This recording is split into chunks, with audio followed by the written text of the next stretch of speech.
अब पोर्टल पे चढ़ाना, पोर्टल पे चढ़ाने के बाद उसको वेरीफाई करना, वेरीफाई करने के बाद अगर कैंसिल हो गई तो दोबारा अपलोड करना। कई बार साइट नहीं चलती है, धीरे साइट चलती है क्योंकि इतनी प्रॉपर्टी है।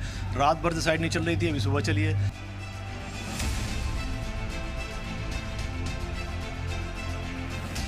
वक्फ अमेंडमेंट एक्ट 2025 के तहत मरकजी हुकूमत की जानिब से लॉन्च किए गए उम्मीद पोर्टल पर वक्फ जायदादों के डिटेल अपलोड करने की आखिरी तारीख 5 दिसंबर 2025 को खत्म होने वाली है। लेकिन तकनीकी खामियों, सर्वर डाउन होना, पुराने दस्तावेजों की कमी और नाकाफी वक्त की वजह से बड़ी तादाद में वक्फ जायदाद पोर्टल पर अपलोड नहीं हो पा रही है। उम्मीद पोर्टल पर तारीख बढ़ाए जाने की उम्मीदों को सुप्रीम कोर्ट ने पहले ही खारिज कर दिया है। साथ ही मरकजी हुकूमत से भी कोई राहत मिलती नजर नहीं आ रही है।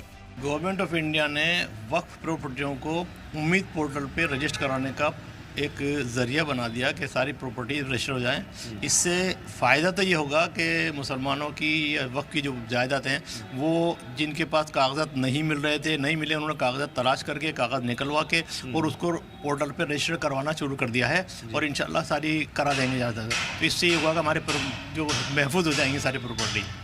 परेशानी ये आ रही है कि एक तो पोर्टल इंग्लिश में है और पोर्टल में बहुत सारी चीज़ें डबल 3 बार मारी गई हैं। उससे आदमी जो भरने वाले हैं, मस्जिद के या औकाफ के जो काम करने वाले हैं, उनके पास ना कंप्यूटर होते हैं, ना वो इंग्लिश पढ़े होते हैं, ना उनके पास इतना वो होता है कि साहब टेक्नोलॉजी के से काम में ले लें। बेचारे सीधे साधे होते हैं। अगर कागज़ जमा कराने का होता तो फोटो शूट करा के जमा कराए थे।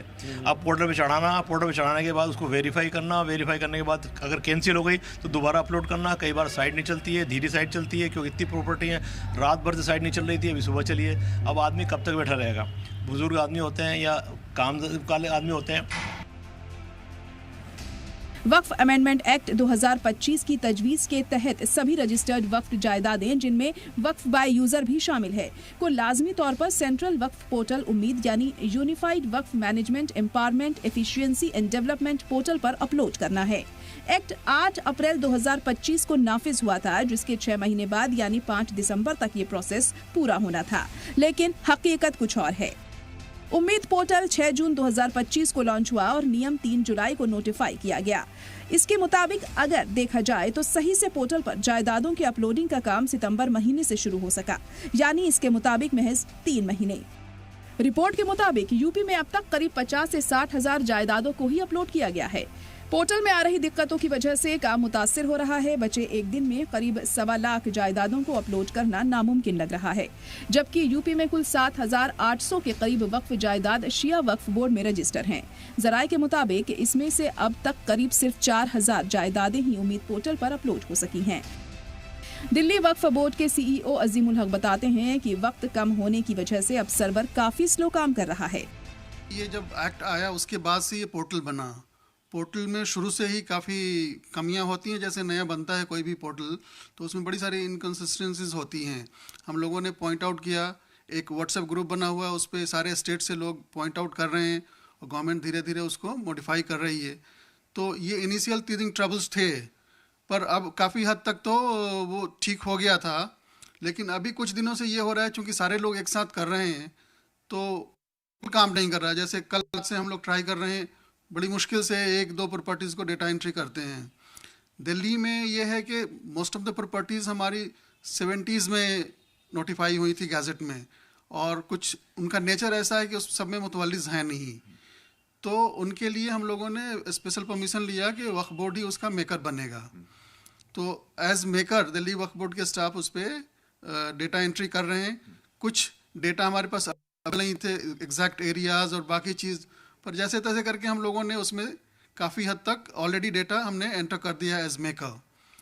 लेकिन जब हमारा अप्रूवल हुआ, ये मेकर, चेकर और अप्रूवल 3 लेवल हैं उसके लिए, तो उसमें दिल्ली के केस में सारे SDMs को चेकर बनाया गया है। तो काफ़ी हद तक प्रॉपर्टीज़ उनके पास अभी हैं, उनसे चेक होके आनी है, और CEO उसमें अप्रूवर हैं। तो मेरे पास जब आएंगी तो हम लोग अप्रूव करेंगे। लेकिन जहाँ तक मेकर का सवाल है, हम लोगों ने ऑलमोस्ट 90% प्रॉपर्टीज़ कर ली हैं। अगर ये सिस्टम ठीक से चलेगा तो कल तक हम लोग ख़त्म कर देंगे। दरअसल वक्फ बोर्ड से जुड़े लोगों ने सुप्रीम कोर्ट से वक्त बढ़ाने की मांग की थी, लेकिन एपेक्स कोर्ट ने इसे खारिज कर दिया। कोर्ट ने वक्फ ट्रिब्यूनल के रास्ते राहत की नुमाइश दिखाई।